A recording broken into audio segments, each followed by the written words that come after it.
With most of the roads cleared, President Donald Ramotar made his final push into the mining town of Linden this morning under heavy security. The visit came just 2 days before the 1-month anniversary of the start of the Linden protest and the shooting death of those 3 Linden protesters. The president had always said he would only visit the protesting community when the roads were cleared. But from all appearances, Lindeners protested the president's visit by staying in their homes and staying away from the meeting at the Watuga guest house. Just under 50 persons attended that first meeting of the day, and the president told those gathered that he had always wanted to visit the community. He spoke about the discussions with Region 10 officials, saying that some agreements have already been made.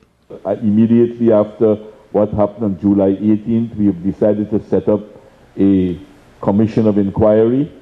That commission of inquiry, we have gone a far way working with the other 2 political parties. We have agreed with more or less with APNU, trying to finalize agreements with AFC on the terms of reference of that committee.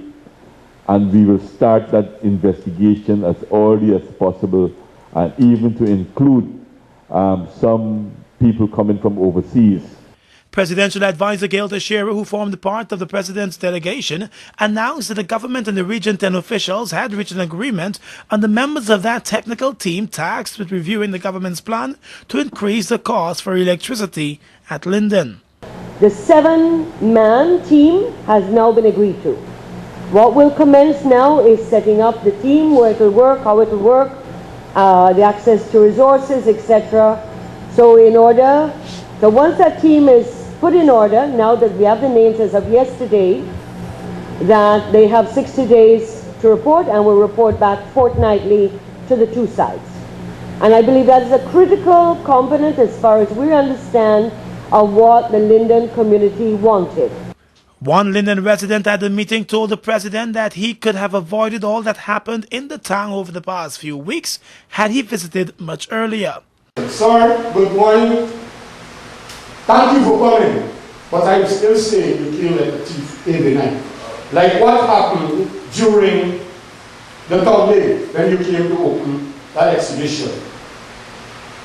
And I am saying that you, former president, is the president for Guyana. But it looks like we the people in Linden is their children for Guyana. And there were also concerns raised about the lack of consultation before the government's decision to impose the new tariffs. Why was there no consultation before this new tariff was implemented? Businessman and former Linden Mayor Stan Smith, who is a member of the Chamber of Commerce there, spoke about the efforts to bring the situation to an end. He said there must be dialogue. Why is it that businessmen or members of the business community did not go with the chairman to the meetings with the president? That question was not answered.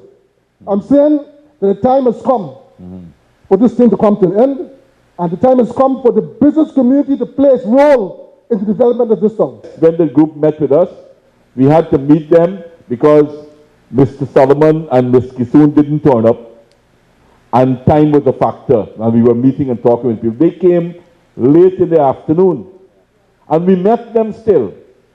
And at every meeting, we have been asking for the stakeholders to be there, the broad stakeholders to be there. We are at the peak at the cost of a great takeoff, and it's being destroyed by certain extremist actions on the ground. And that is what we have to pay attention to. President Ramotar and his team, following that Watuga meeting, traveled to some of the areas where the protests took place. His first stop was the Mackenzie-Wisma Bridge, where he viewed the ashes of the buildings that were gutted by fire just close by. Some residents who had gathered closely wasted no time to let their voices be heard, even as the presidential entourage hurried away. The bills. God know the bill. We cannot pay this bill. And Mr. Ramotar come. Mr. Ramotar did not say anything to us. And we are all human beings. And what Linden is going to turn to, Mr. Ramotar come. Mr. Ramotar is supposed to speak to us. He's supposed to come and call the whole nation out. Why? Till now he ain't come and said to us nothing. I was shot right here on this road. This is a road at the age of 61. I was shot right here when my fellow brother died right here. So let Mr. Ramotar go with his fellow officers. Please, let them go. There's so many blood. There's so many tears are falling. At Wisma, the president reached as far as the half-mile area where he went across to meet with a few persons who had gathered to protest. They expressed their views openly. So we have a committee now and they will start to work. They have 2 months to investigate all the issues and then to make recommendations to the government. We want suspension to be replaced by removed. We don't want to suspend. You can't want to take cake and want it and bake it. No. Until the investigation is complete, then you can. All right. Yeah, that's what the technical committee is doing. That is why we asking for technical committee. That is why we have a technical committee. And some persons gathered too along the roadside, and from their colorful language, they expressed their displeasure at the late visit by the president.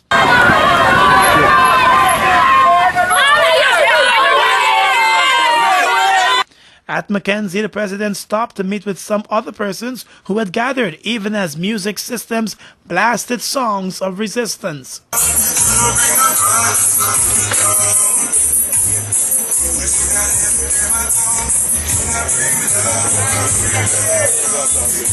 Mr. President, nobody wants insurance.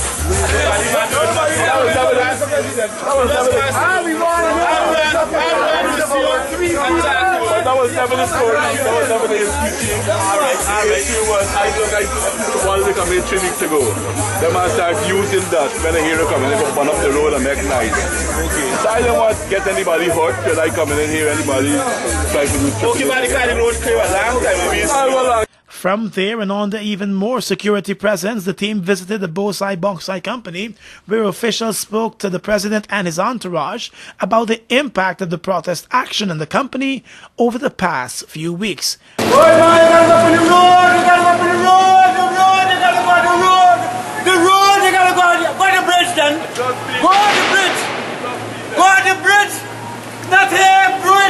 Bosai has been pleading with some of its workers to return to the job as the company could lose customers.